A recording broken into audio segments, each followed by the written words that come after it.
Alright, hey guys, welcome to this video, I guess. I mean, I don't know how I'm supposed to first introduce this. But today we are going to be discussing the FNAF movie, which we both saw. I watched it last night, he watched it like the day that it released. I don't know, there was a... I think it released Thursday. Yeah, it technically... by technicality, it released on October, like, 26th, but... whatever. Anyway, I have a bunch of topics that we can go over that I put in a little notepad. Obviously, we're gonna not go into the spoilers yet. So what's the first topic on your little Alright, notepad? what did you just overall think of the movie? You can go first. I think it was pretty good. They had a little bit of filler, I would say, with the one scene. Definitely. It was really good. It looked like it put a bit of effort into the movie. Thank God they did. Most video game adaptations are not the best. I would say it was pretty good. I mean, there were some problems. The beginning was slow. I was just waiting for it to get going. I mean, you're supposed to get exposition at the beginning of a movie, but I felt like there was too much.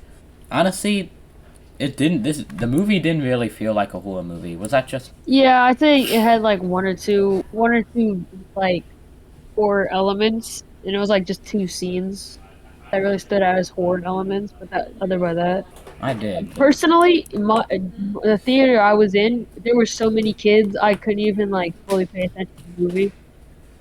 Honestly, yeah, I agree. The theater, they every time something slightly like referencing the game came up, they just were like, and plus my theater was absolutely packed. There were only like 2 open seats.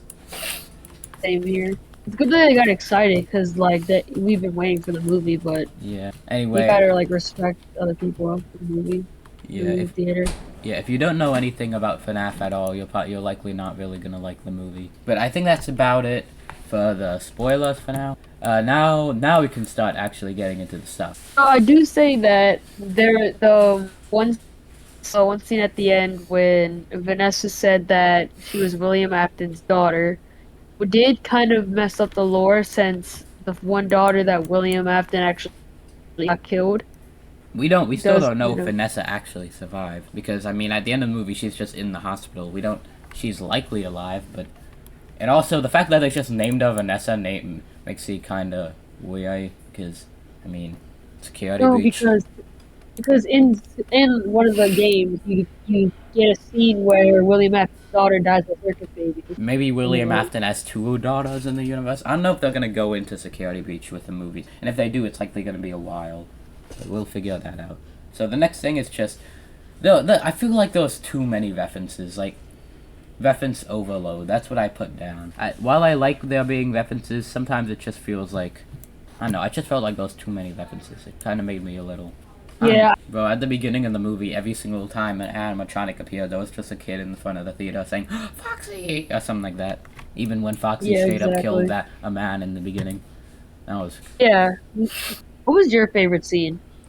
I was actually going to go into that in a second. I Oh, would say...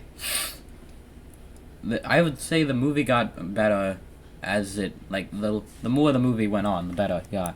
So I I would say agree. a lot of people don't like the spring lock scene, but I honestly loved it. I feel like they did it fairly well. Like it is kind of vague. You can't really tell what's going on, but I would personally say my favorite scene was the spring lock scene. That was probably my favorite. yeah. Another one that I really liked though was just when this movie didn't really have much gore, I guess you could say. Most of it was It did literally have off. that one scene. I mean, that was a Uh, shadow though. I know if we yeah, might. I know if we're talking about the same scene, but I'm talking about like the one where like the kid grabbed like what was her name again? Was it Amy or Max? Max. Okay, yeah, we're It talking was about the same thing. Max, and then she's got like split in half. Yeah, but that was just the shadow. That would have been gruesome if they actually showed it. I mean, this movie tried really hard to stay PG-13. Like, really hard. There are so many off-screen deaths. But that's just a theory. Wow. How many times did that balloon boy jump scare get you? Oh, it actually somehow didn't get me at all. That was a pretty funny, recurring gag. Especially, did you stay long enough for that extra credit scene? That was kind of extra credit. Yeah, it was the guy in the taxi. Oh yeah, Corey Kenshin. Yeah. Speaking of which, I think Oh, we that can. was Corey Kenshin. I was wondering why everyone was just popping off as soon as they saw a taxi guy. Yeah. There Oh, was also oh, another YouTuber reference which was probably easier to get. Matt Pat. yeah, there's that. That that made everyone in the theater just kind of freak out for a minute. Fun fact: Markiplier was actually supposed to play the Night Guard in the beginning of the movie, but since Markiplier is literally making his own movie right now, they kind of just he didn't have time. I on Yeah, it makes sense. Alright, now let's go. I think we can go to my biggest problem. Because my biggest problem with the movie is by far the way they dealt with Golden Freddy. That's a good point. Like, I feel like if you have no idea. If you know nothing about the series, Golden Freddy's just confusing. You have no idea what it is. And plus he only appears for like 5 minutes. I feel like True. I feel like they made us feel like he's gonna have a much bigger role in the movie. But like Yeah, from they the trailers, no screen time. yeah. And another complaint I have is that the trailers kind of spoiled a few things.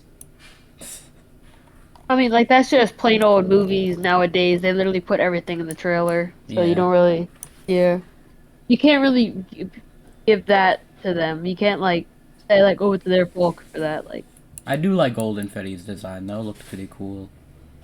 I But will say that they gave Carl very good scenes though. That's it. oh They yeah, did Carl well. oh yeah, they did him so well. Now he had some very nice scenes. The fact that he's literally the character with the highest kill count in the movie too. The movie didn't really have a high kill count, but I think I think it was about like maybe like 5 people. Yeah. Six if you count William, but No, but in I doubt he's dead. at the at the end of the movie though, he wasn't really killed. He was still in the spring Yeah, lock. he He was was just just like pretty much being basically, tortured. But when he said I always come back, I kind of figured he's gonna come back.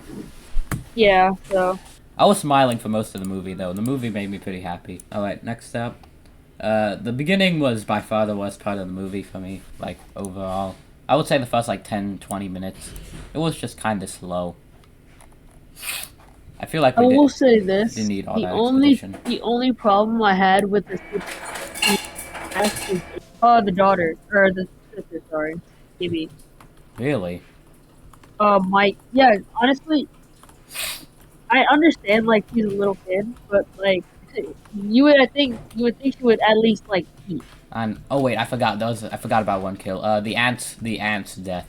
I kind this might sound a little psychopathic, but I wish they showed her death because she was of evil. She was just straight up evil.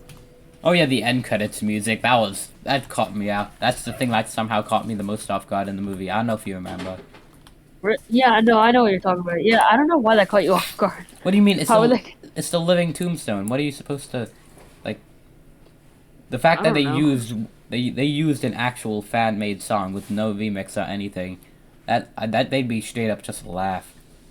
I was not. But I expecting feel that. like I feel like that it would have been like kind of wrong if they didn't use it. I feel like. Yeah, I know, but I still wasn't expecting it at all. Really. I mean, to Alright. hear that in a movie theater was just kind of funny. I kind of wished that they had the 2 doors instead of the one in the vent. Oh, I kind of yeah. wish they had 2 doors instead of the one in the vent. Yeah, it didn't adapt the games very well, I guess you could say. But you can't really like blame them for that. I don't know. Oh yeah. I like the camera angles. I like to use those camera angles. Yeah. Yeah. Just say. Oh yeah, Yeah. another thing. I was not expecting the animatronics to actually be friendly for a moment, but because I No, was 'cause, like, actually they actually tricked me because I kind of expected them to be friendly, but I also like after they were friendly, I thought they would be friendly for the rest of the movie, but nope. I forgot that they want to make her like them because trailer. Yeah. But that was This trailer. that was kind of wholesome though. Like the overall just Bonnie falling over. That was funny. I don't know if you remember that. That was a funny. Oh yeah, I remember that. I remember that. What else is there? I think they kind of put it. They made it a little bit too childish. They made the movie a little bit too childish. I mean, I yeah, like I could see that. They definitely put it like I think most of the people who really are into the FNAF lore are really like older now. They could have not have that Bonnie scene. I mean, it was still kind of funny though. A lot of people in my theater laughed. Yeah, I don't know. That scene kind of felt like it dragged on for a little too long though, with just Bonnie and the entire crew just messing around.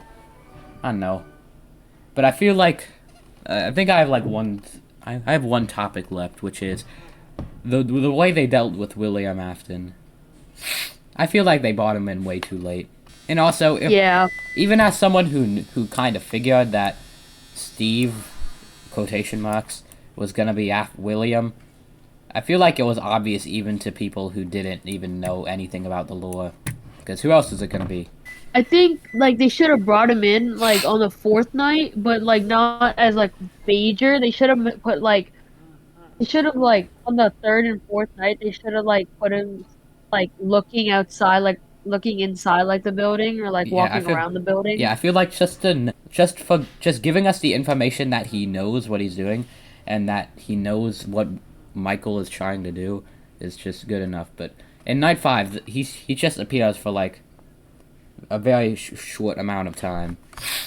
Like Yeah, only I for, feel like the way Mike should have found out about William Afton is that he shows up during his shift, but he evades him, and then what happens is then Vanessa tells him about, oh, that's William Afton.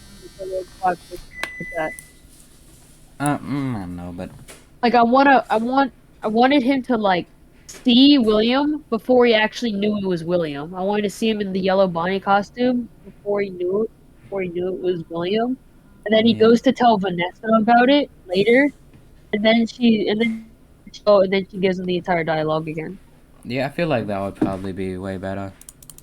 Overall, the movie was great. It just has so many things that it could change and get better at. Yeah, I feel like Freddy wasn't. Somehow, I feel like Freddy got the least amount to do out of all the animatronics. I mean, he I think just they kind of just like let Freddy off. They didn't give Freddy as much screen time. I feel like they should have. yeah. They should have at least played his iconic music one. Oh yeah, they didn't even play anything relating to the da da da da da da da da da until like the very They end did credits. they I think they overused Foxy's voice a little bit.